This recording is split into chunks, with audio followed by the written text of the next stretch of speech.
Hello everyone, welcome to my YouTube channel only law. Public international law की lecture series में आज हमारा 6th लेक्चर होगा, जिसमें हम basis of binding force of treaties cover करेंगे। स्पेसिफिकली हम जो लैटिन मैक्सिम है पैक्टा सेंट सर्वेंडा, इसको डिस्कस करेंगे। ठीक है, तो चलिए स्टार्ट करते हैं। तो ट्रीटीज़ को बेसिकली जो है वो हमने डिस्कस कर लिया था कि ट्रीटीज़ होती क्या हैं। ठीक है, उसके बाद हमने देखा कि ट्रीटीज़ की फॉर्मेशन के लिए क्या क्या इसेंशियल एलिमेंट्स होते हैं, क्या रिक्वायरमेंट्स होती हैं।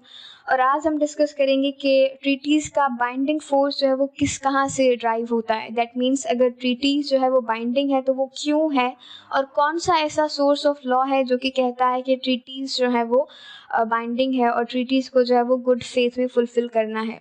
उसके बाद जो हमारे नेक्स्ट लेक्चर्स होंगे उसमें हम फॉर्मेशन ऑफ ट्रीटीज़ के स्टेप्स कवर करेंगे, और फाइनली हम kinds of treaties and termination of treaties को भी देखेंगे। तो चलिए स्टार्ट करते हैं from the pacta sunt servanda. Pacta sunt servanda is a Latin term जिसका मतलब है agreements are to be kept. ठीक है, तो ये बेसिकली क्या कहता है कि अगर कोई भी एग्रीमेंट आप करते हैं तो आपको उस एग्रीमेंट को फुलफिल करना पड़ेगा। ठीक है, ये जो है वो बेसिकली एक ऐसा प्रिंसिपल है, इसको जो है वो customary rule of international law भी कहा जाता है, क्योंकि इसका ओरिजिन जो है वो एंशंट है और ये जो है वो कस्टमरी नेचर एक्वायर कर चुका है।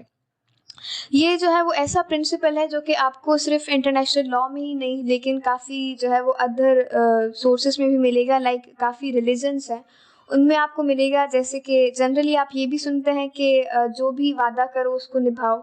ठीक है, ये जो बेसिक कॉन्सेप्ट है ये आपको मुस्लिम्स में भी मिलेगा, हिंदूज़ में भी मिलेगा, और आपको क्रिश्चियंस में भी मिलेगा, और जितने भी रिलीजन्स हैं वो सभी जो है वो इस बेसिक प्रिंसिपल को जो है वो मानते हैं कि जब भी आप कोई वादा करें तो उसको आप पूरा करें। तो ये जो प्रिंसिपल है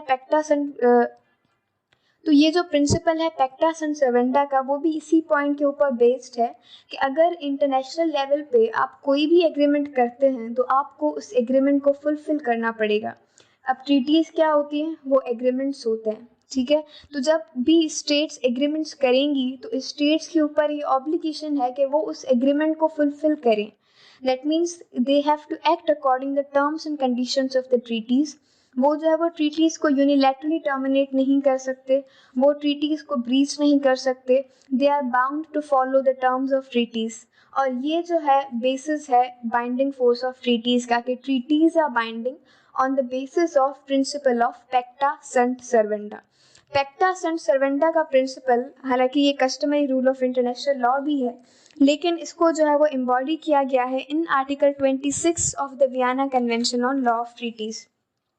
तो Vienna Convention on law of treaties का आर्टिकल 26 बेसिकली ये कहता है कि every treaty in force is binding upon the parties to it, कि जो पार्टीज जिन पार्टीज ने ट्रीटी की है उनके ऊपर वो ट्रीटी बाइंडिंग है, and must be performed by them in good faith. और जो भी पार्टीज हैं ट्रीटीज, वो ट्रीटीज को परफॉर्म करेंगी इन गुड फेथ।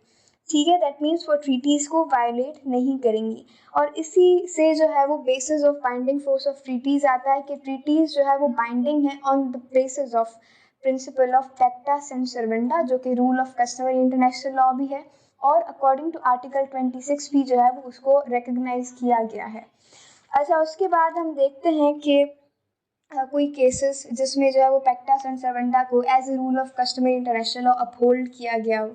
अच्छा जी, वैसे तो काफ़ी सारे केसेस हैं इंटरनेशनली जिसमें पैक्टा सेंट सर्वेंडा को जो है वो as a customary rule of international law भी रिकग्नाइज किया गया था, उसकी इम्पॉर्टेंस को भी डिस्कस किया गया है, और फिर जो है वो इसको एलाबोरेट भी किया गया है कि ये बेसिकली है क्या।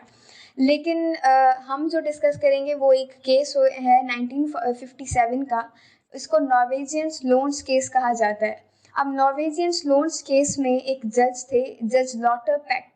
इन्होंने ये ऑब्जर्व किया या ये रूल किया कि ये जो principle of pacta sunt servanda है, ये जो है वो एक जनरल प्रिंसिपल ऑफ लॉ है, as well as it is a customary rule of international law.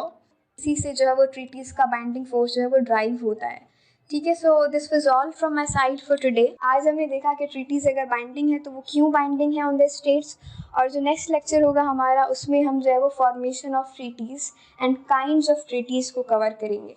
ठीक है, अगर आपको कोई भी कंफ्यूजन है, कोई भी क्वेश्चन है तो आप पूछ सकते हैं कमेंट्स में। और लेक्चर जो है अगर आपको समझ में आया है तो काइंडली लाइक एंड कमेंट कर दीजिए। That was all from my side. Thank you.